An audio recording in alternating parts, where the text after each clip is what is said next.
So now write a program to count the number of times a character appears in a given string. ठीक है, हमने एक Python की एक ऐसी एप्लीकेशन जनरेट करनी है जो हमें बताएगी कि आप अगर किसी स्ट्रिंग में कोई एलिमेंट एंटर कर रहे हो या कोई वैल्यू एंटर कर रहे हो तो उसमें कौन सी ऐसी चीज है जो रिपीट हो रही है और कितनी बारी रिपीट हो रही है। ठीक है, जैसे कि आप देख सकते हो, पहले इस एप्लीकेशन को समझने से पहले इसका आउटपुट देखो ताकि माइंड में पिक्चर क्लियर हो जाए कि करना क्या है। इसकी आउटपुट देखो क्या है। यूजर ने एंटर किया स्ट्रिंग, क्या कौन सा एंटर किया, हेलो वर्ल्ड। ठीक है, अब ये बताएगा कि हेलो वर्ल्ड में जो एच है वो 1 टाइम आया है, ई है 1 टाइम आया है, जो एल है वो 3 टाइम्स आ रहा है। तो आप देख सकते हो दो बारी एल यहाँ पर आ रहा है और एक बारी एल यहाँ पर आ रहा है। ठीक है, तो 3 टाइम्स हमारा एल आ रहा है। उसके बाद वो 2 बारी आ रहा है, एक यहाँ पे आ रहा है और एक यहाँ पर आ रहा है। उसके बाद वर्ल्ड में W 1 टाइम्स, R 1 टाइम्स और D 1 टाइम्स। सो हमें इस तरह की एक एप्लीकेशन जनरेट करनी है। ठीक है, इसको मैं आपको एक बार यहाँ पे समझाऊंगा, फिर इसको हम साथ के साथ इम्प्लीमेंट करेंगे। ठीक है, तो सबसे पहले आप यहाँ पर ये देख सकते हो कि जो हमारा स्टेप नंबर 1 है उसमें हमने यूजर से स्ट्रिंग लेना है। तो उसका कोड क्या होगा, पहले हम एक st नाम का वेरिएबल बनाएंगे जो बताएगा कि हमारा स्ट्रिंग है। st नाम का वेरिएबल जनरेट करने के बाद हमने यूजर से इनपुट लिया, एंटर द स्ट्रिंग।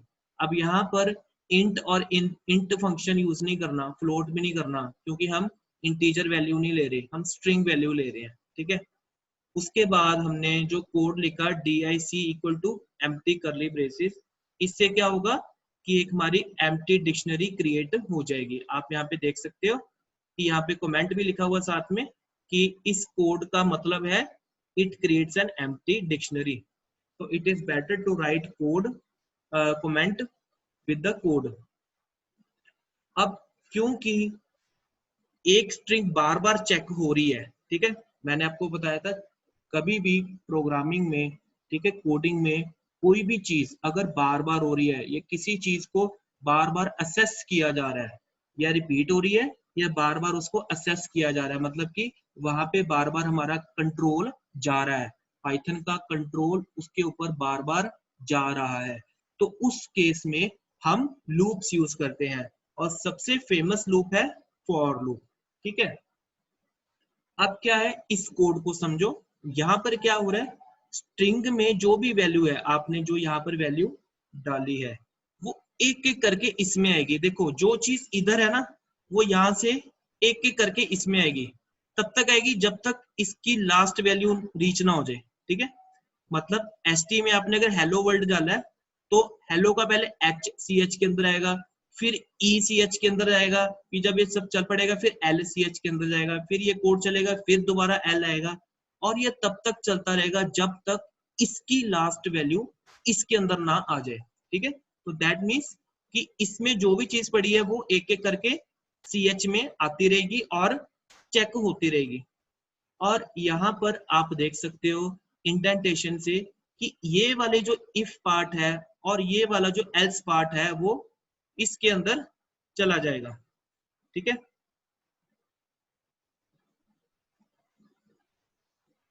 राइट, तो यहाँ पर आप देख सकते हो जो आपका कोड है वो स्पेसेस काउंट नहीं करेगा। ठीक है, तो यहाँ पर भी आप देख सकते हो जहां पर हम स्पेस लगाते हैं for proper indentation. Now here जब ये सारा कोड चल गया, अब इस कोड को समझेंगे क्या हो रहा है। इफ ch इन डिक्शनरी, मतलब कि अगर कोई करेक्टर डिक्शनरी के अंदर है, ठीक है, मतलब कि जो भी आप डिक्शनरी में डाल रहे हो, यहाँ पर क्या है, अगर कोई चीज आपने पहले h डाला, पहले इसने क्या उठाया स्ट्रिंग ने, ch ने हेलो वर्ल्ड आपने डाला, हेलो का इसने h उठाया, तो h क्या डिक्शनरी में है, अभी नहीं है। क्यों, क्योंकि डिक्शनरी अभी तो खाली है, हमने क्रिएट की है, खाली है, तो h हमारा उसमें क्या है, डिक्शनरी में इसमें नहीं है। तो क्या होगा, तो एल्स केस चलेगा। एल्स केस में क्या होगा, डिक्शनरी के इस एलिमेंट में, इस की के अंदर 1 वैल्यू चली जाएगी। ठीक है, डिक्शनरी के अंदर ये क्रिएट हो जाएगा, यानी कि एक एच नाम का की क्रिएट हो जाएगी और उसके अंदर 1 स्टोर हो जाएगा। ठीक है, अब दोबारा से कंट्रोल ऊपर गया, हेलो में एच हो गया, अब ई, अब ई जाएगा सी एच के अंदर। क्या सी एच में ई है? नहीं है, तो एस चलेगा। तो एक की क्रिएट हो जाएगी जिसका नाम है ई, और उसकी वैल्यू क्या सेट हो जाएगी? 1। अब दोबारा से क्या होगा? एल आएगा। ठीक है, आपने एल एंटर किया, एल चला गया सी एच में। क्या एल सी एच में है? नहीं है, तो एच पार्ट चला, एल की वैल्यू 1 सेट हो जाएगी। ठीक है, अब दोबारा एल गया सी एच में। ठीक है, एल दोबारा गया सी एच में, अब देखेगा क्या एल है उसमें, तो यस, अब ये वाला पार्ट चलेगा। तो उसके जो एल वाली की थी उसके अंदर एक ऐड हो जाएगा, इसको बोलते हैं असाइनमेंट ऐड ऑपरेटर। मतलब कि उसी के अंदर, इसी की के अंदर जो पहले वैल्यू थी उसमें 1 ऐड हो जाएगा और वो दोबारा से उसके अंदर सेव हो जाएगा। यानी कि इसके अंदर पहले 1 था, ठीक है, अब 1 के अंदर एक और ऐड किया, अब 2 होगी, यानी एल की वैल्यू 2 होगी। इस तरह सारे जाते रहेंगे। उसके बाद दोबारा से जब वर्ल्ड का एल आएगा तो ये देखेगा क्या हमारे जो स्ट्रिंग का जो एल है वो सी एच में प्रेजेंट है। उसके बाद चेक करेगा वो, सॉरी, डिक्शनरी में प्रेजेंट है। यस, उसने देखा प्रेजेंट है, तो इफ केस चल गया। अब दोबारा से, क्योंकि इसके अंदर वैल्यू 2 थी, तो एक इंक्रीमेंट होके दोबारा से ऐड हो गई, तो यानी कि अब एल की वैल्यू 3 होगी।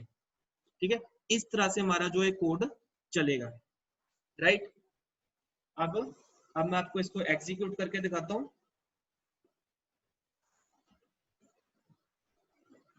सबसे पहले तो हमने क्या करना है, हमने यूजर से वैल्यू लेनी है, राइट।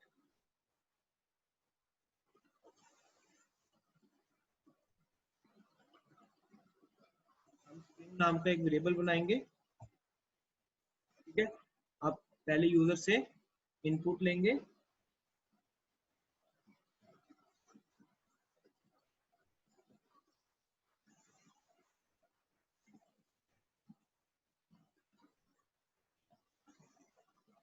हमने स्ट्रिंग ले लिया। ठीक है, अब हमने एक खाली डिक्शनरी क्रिएट करनी है, उसको नाम दे दिया हमने DIC और करली ब्रेसेस ओपन और क्लोज।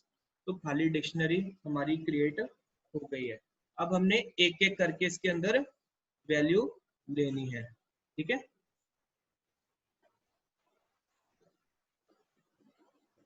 फॉर ch इन।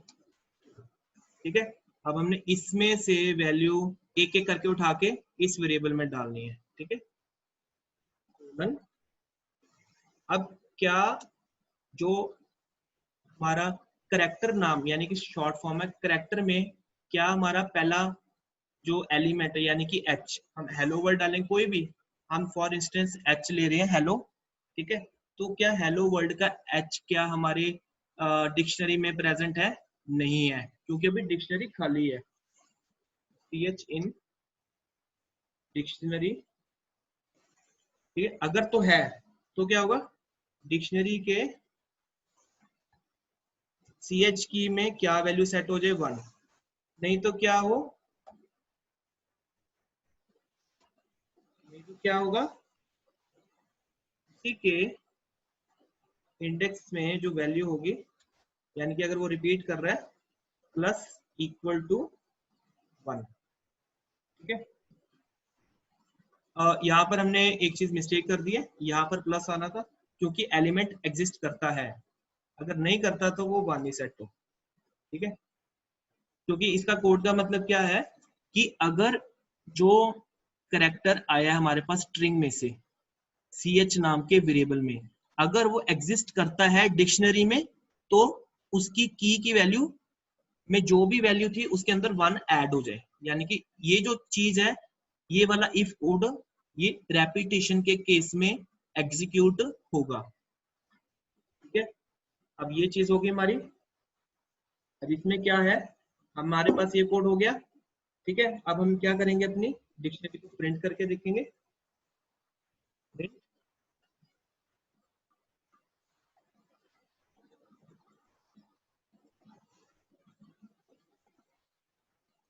अब हमने क्या करना है, डिक्शनरी को प्रिंट करने के बाद हमने साथ में एक और चीज करनी है कि कौन सी की है और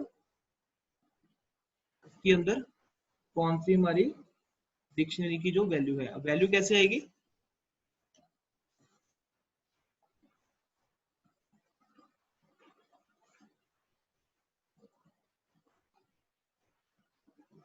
तो हम इस कोड को चलाएंगे।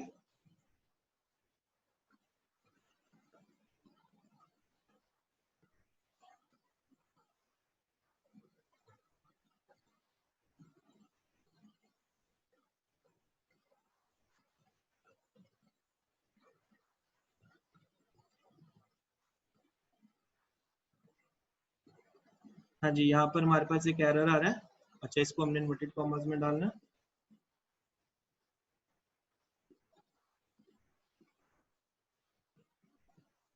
पहले हम इस कोड को चला के देखते हैं।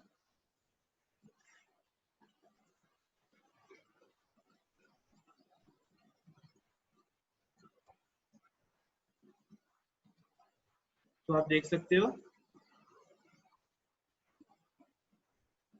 एच है, ठीक है, वो वन टाइम आ रहा है, ई वन टाइम आ रहा है, एल दो बार आ रहा है और ओ वन टाइम आ रहा है, ठीक है।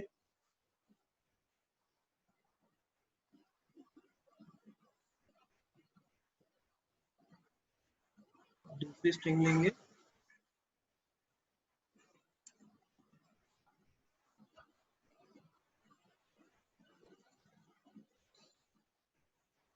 ई वन टाइम, एल हमारा थ्री टाइम्स, ओ दो बार आ रहा है, डब्ल्यू एक बार आ रहा है, ठीक है।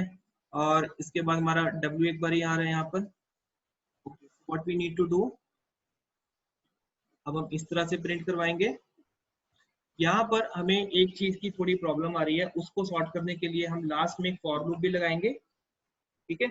यहाँ पर हम क्या करेंगे, फॉर की इन डिक्शनरी,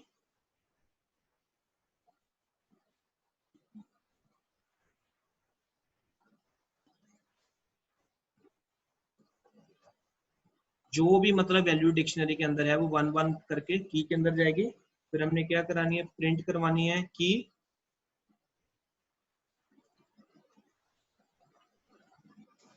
और साथ में जो वैल्यू है।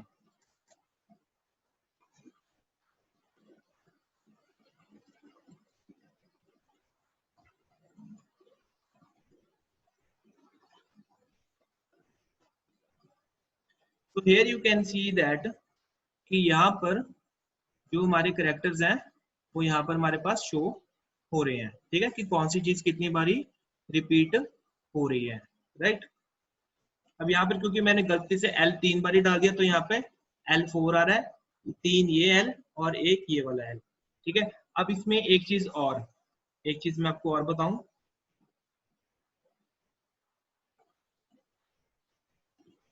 अब यहाँ पर क्या करेंगे, इन दिस केस यहाँ पर अब हम एक स्पेस देके देखेंगे, ठीक है। And you will see that spaces के भी इसके अंदर एक हमारी काउंट हो जाएंगे, जैसे hello world I am here, तो one space, two space, three space.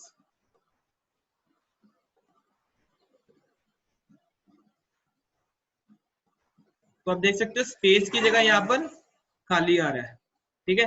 और इसने थ्री स्पेस तो थी, एक हमारी शुरू वाली स्पेस भी है, क्योंकि हमारा जो करेक्टर है वो यहाँ से शुरू हो रहा है ना कि यहाँ से, ठीक है।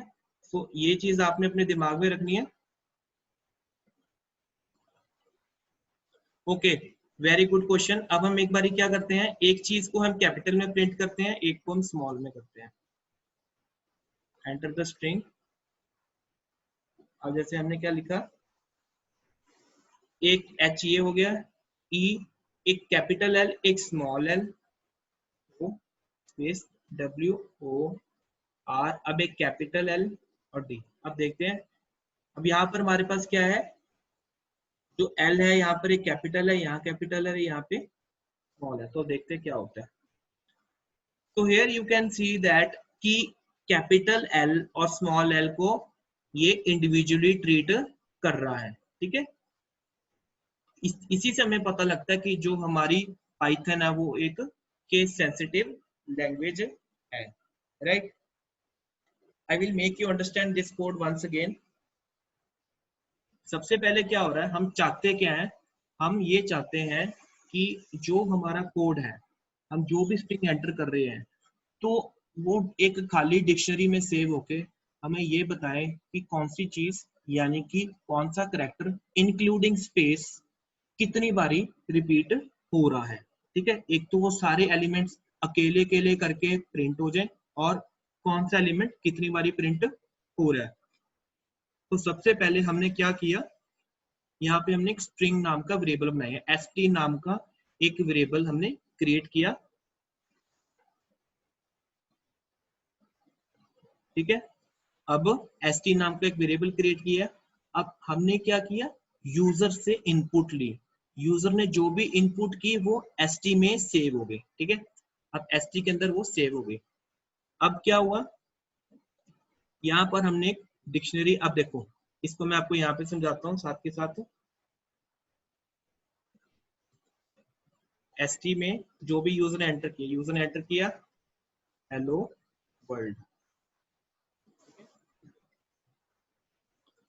अब हमने खाली डिक्शनरी क्रिएट कर ली।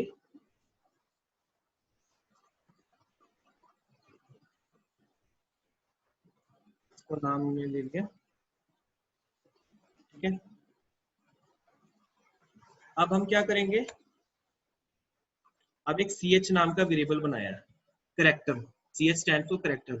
ठीक है, ch नाम का वेरिएबल बनाया, उसमें से एक एक करके स्ट्रिंग में से वैल्यू आएगी। ठीक है, ठीक है, ch में सबसे पहले क्या उठ के आया, h, ch में पहले h आ गया। अब ये देखिएगा कि क्या ये वाला जो h है, ये वाला जो h है, क्या वो डिक्शनरी के अंदर प्रेजेंट है, नहीं, अभी डिक्शनरी खाली है। तो क्या होगा, इसके अंदर वो वैल्यू सेट कर देगा, की सेट करेगा कौन सी, h। देखो ये वाला कोड नहीं चलेगा, ये चलेगा, तो मतलब कि इसकी एक की सेट हो जाएगी ch। ठीक है, ch में h है तो ये h आ गया, और इसकी वैल्यू जो है वो 1 सेट हो जाएगी। ठीक है, कॉमा। अब दोबारा से ये कोड चला फॉर ch इन स्ट्रिंग। ठीक है, अब ch में क्या है, ch से अब स्ट्रिंग में क्या है, स्ट्रिंग में अब e, तो h तो हो गया, अब हम e उठाएंगे, अब e आ गया, e आ गया। अब उसने देखना है कि क्या e डिक्शनरी में है, नहीं है, तो इसने एक की बना दी e, उसकी वैल्यू सेट कर दी 1। ठीक है, अब ये दोबारा आएगा उस पे, इसके अंदर अब आएगा l। ठीक है, क्या l हमारा डिक्शनरी में प्रेजेंट है, नहीं है, नहीं है, तो l नाम की बना दी और उसकी वैल्यू सेट कर दी 1। अब दोबारा से इसके अंदर ये लूप चला और उसने ये वाला l उठाया और l इसके अंदर आ गया। अब क्या ये वाला l इसमें प्रेजेंट है, पहले इसमें चेक किया, नहीं, नहीं, हाँ यहाँ पर है, यहाँ पर है ये l। ठीक है, अब इसने ये वाला कोड चलाया, तो मतलब कि इसकी जो भी की थी उसके अंदर जो भी वैल्यू थी उसके अंदर 1 ऐड कर दो। तो पहले 1 था तो फिर 1 ऐड कर दिया तो ये 2 बन गया, अब l की वैल्यू होगी 2। ठीक है, अब दोबारा से ऊपर गया, इसने o उठाया, o डिक्शनरी में प्रेजेंट नहीं है, तो इसने की o सेट करके उसको वैल्यू दे दी 1। उसके बाद इसने देखा क्या है, उसके बाद o के बाद क्या आ गई, स्पेस, तो स्पेस ले ली इसने, यहाँ पर ये स्पेस आ गई। ठीक है, अब स्पेस आने के बाद इसने कौन सा कैरेक्टर उठाया, w। क्या w है, नहीं है, तो h वाला कोड चलेगा, w की वैल्यू 1 सेट होगी। उसके बाद इसने देखा कौन सा है, o। क्या o है, यहाँ तो नहीं है, यहाँ भी नहीं है। देखो जो भी लूप है वो एक एक करके चेक करेगा, यहाँ पे भी नहीं है, यहाँ पर है, तो else वाला कोड नहीं चलेगा, if वाला कोड चलेगा। यानी कि जो भी पुरानी वैल्यू थी उसमें 1 ऐड हो जाएगा, तो 1 में 1 ऐड हो गया तो ये 2 बन गया। ठीक है, तो हमारा o भी हो गया। अब इसने क्या उठाया, r, ये वाला r उठा के यहाँ पर आ गया। ठीक है, अब r तो नहीं है, नहीं है, तो else कोड चला, उसकी r की वैल्यू सेट होगी 1। Then comes l, hello world. अब इसने एल उठाया, अब इसने एल चेक किया एक एक करके, यहाँ भी नहीं है, यहाँ भी नहीं है, यहाँ पर है। अगर है तो इफ कोड चलेगा। इफ वाले कोड ने क्या करना है, जो भी एल में वैल्यू प्रेजेंट है उसके अंदर 1 ऐड कर देगा। तो 1 ऐड हो गया, अब एल की वैल्यू होगी 3। अब लास्ट में इसने उठाना डी, इसने डी उठाना। अब डी, डी आ गया, डी इसमें आ रहा है कहीं, नहीं आ रहा, तो एल्स कोड चलेगा, डी की वैल्यू 1 सेट होगी। अब देखना है नेक्स्ट, वर्ड का कि कुछ भी नहीं है खाली, तो ये जो कंट्रोल है इस लूप से बाहर आ गया। इस लूप से जब देखो, फॉर लूप से जब भी कोई कंट्रोल बाहर आता है, कब आता है, in the end of the loop. अब लूप हमारी कैंसिल होगी, मतलब कि खत्म हो गई है। अब इसके बाद जो लूप के बाद वाला कोड है, यानी कि ये वाला कोड ये चलेगा, ठीक है। लूप के बाद वाला कोड ये चल पड़ा है, ठीक है। अब इसमें क्या है, फॉर की इन डिक्शनरी। अब हमने क्या किया, की नाम का वेरिएबल बनाया, ठीक है। डिक्शनरी में से एक एक करके वैल्यू की में आएगी। पहले कौन सी वैल्यू आई, एच आई, ठीक है, एच आई। अब उसने क्या किया, की प्रिंट करा के उसकी जो वैल्यू प्रिंट करा दी। उसकी वैल्यू क्या है, यानी कि डिक्शनरी की उसकी वैल्यू क्या थी, 1, 1 प्रिंट करा दिया।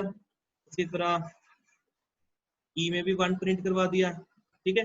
तो इस तरह करते हुए ये सारी चीज एज इट इज इसके अंदर आ जाएगी, और इस तरह से जो हमारा ये कोड एग्जीक्यूट होगा, ठीक है। अब हम कोई और स्ट्रिंग एंटर करते हैं, हम एंटर करते हैं new Delhi. So here you can see that new Delhi में जो ई है वो 2 बार ही आ रहा है, स्पेस काउंट हो रही है 1 बार ही, देखो यहाँ पर स्पेस है, बाकी सारी चीजें 1 टाइम आ रही हैं। So this is how our code will be executed. I hope there is no difficulty in this right now.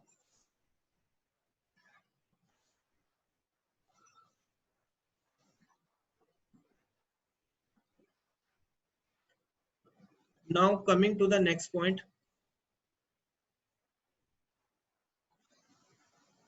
we have done this one.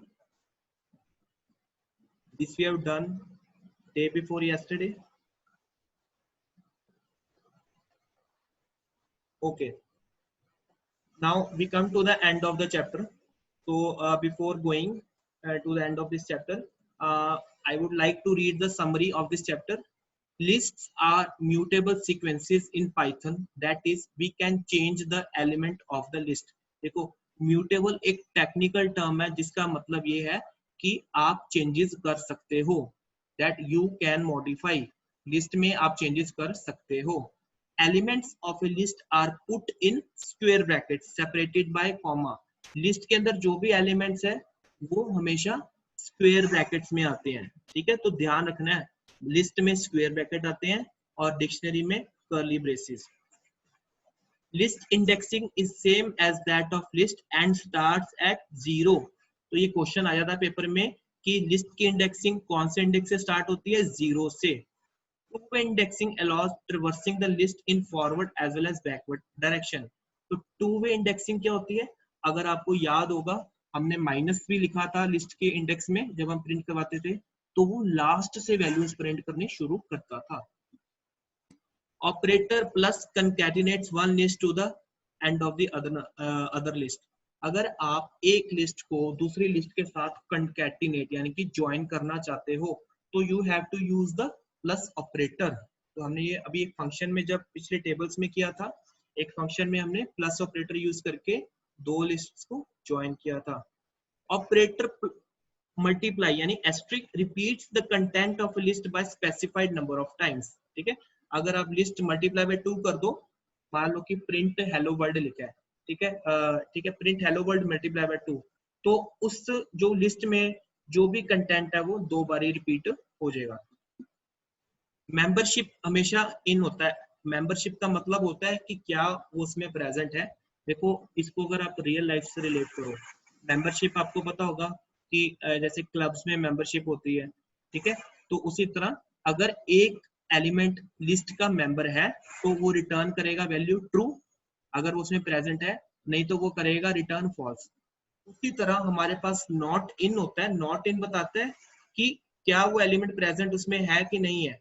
अगर तो नहीं है तो ये ट्रू रिटर्न करेगा, अदरवाइज अगर है तो ये फॉल्स वैल्यू रिटर्न करेगा। Then comes to slicing. Slicing is used to extract a part of the list. Slicing हमें एक लिस्ट के एक पार्ट को बाहर निकालने में हेल्प करती है।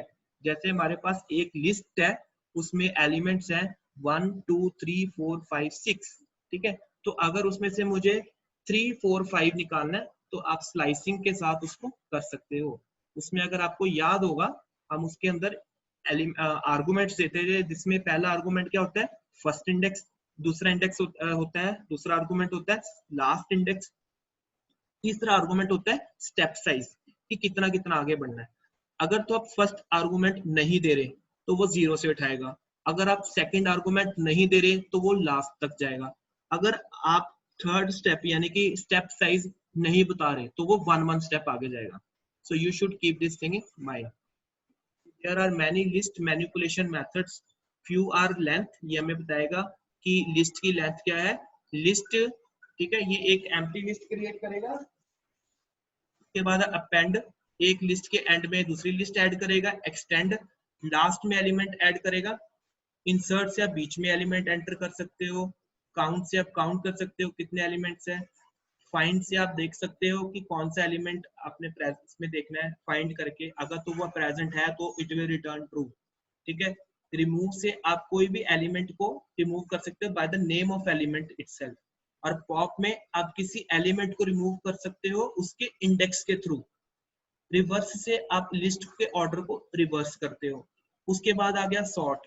सॉर्ट आपकी लिस्ट को असेंडिंग और डिसेंडिंग ऑर्डर में सॉर्ट करेगा। उसके बाद आ गया सॉर्टेड। ये अपने ध्यान से देखना है, सॉर्ट और सॉर्टेड में ये फर्क होता है, जो सॉर्ट होता है वो प्रेजेंट लिस्ट को ही सॉर्ट करेगा, ठीक है, और जो सॉर्टेड लिस्ट है वो वो भी सॉर्ट का ही काम करेगा, पर ये एक नई लिस्ट क्रिएट करेगा जो कि सॉर्टेड है। पुरानी वाली लिस्ट को ये छुएगा नहीं, मतलब उसको सॉर्ट करेगा और उसको नई लिस्ट में इंसर्ट कर देगा, बट पुरानी वाली लिस्ट में कोई भी चेंजेस नहीं करेगा। मेन फंक्शन आपको बताएगा कि लिस्ट में सबसे छोटा फंक्शन, सबसे छोटी वैल्यू कौन सी है। मैक्स फंक्शन बताएगा कि सबसे बड़ी वाली वैल्यू कौन सी है। और सम फंक्शन क्या करेगा, जो भी लिस्ट में एलिमेंट्स है उन सब को ये ऐड करेगा। उसके बाद आ गई dictionary. Dictionary is a mapping of non scalar data type, मतलब कि उसमें आप जो इंडेक्सिंग होती है वो उसमें आप उससे बच जाते हो, मतलब आप उसमें इंडेक्सिंग स्ट्रिंग नाम में भी दे सकते हो। It is an unordered collection of की वैल्यू पेयर, तो इसमें की और वैल्यू का पेयर बनता है। Key value pair are put inside the curly braces, तो जो लिस्ट में क्या होता है, कर्ली ब्रेसेस होते हैं। each key is separated from its value by colon, ठीक है, colon is 2 dots, comma is you know how to insert a comma, ठीक है। तो एक की और उसकी जो वैल्यू है उसके बीच में कोलन होना जरूरी है, और जब आप दूसरा पेयर बनाओगे तो उसके बाद आपको कॉमा चाहिए, ठीक है। हर पेयर के बीच में कॉमा और की और वैल्यू के बीच में कोलन होना चाहिए, ठीक है। उसके बाद है keys are unique and act as index, ठीक है। आपकी कीज है वो यूनिक होनी चाहिए, ठीक है, मतलब एक सेम नाम की की नहीं होगी, अदरवाइज आपका जो पाइथन है वो इंटरप्रेटर है वो आपको एरर जनरेट कर देगा। And keys are immutable. Immutable का मतलब है कि आप उसको चेंज नहीं कर सकते, but values can be mutable. आप रन टाइम पर वैल्यूज को चेंज कर सकते हो। यानी कि मैंने आपको एक एग्जांपल भी करवाया था कि जैसे अगर एक की वैल्यू पेयर है जिसमें एक की है लेट से अमन, ठीक है, अमन के मार्क्स है 45, उसकी वैल्यू है 45, तो आप उसको चेंज कर सकते हो, ठीक है। लिस्ट इसमें की वैल्यू में आप उसको चेंज कर सकते हो, बट जो उसकी की है यानी कि अमन, उसको चेंज नहीं कर सकते आप।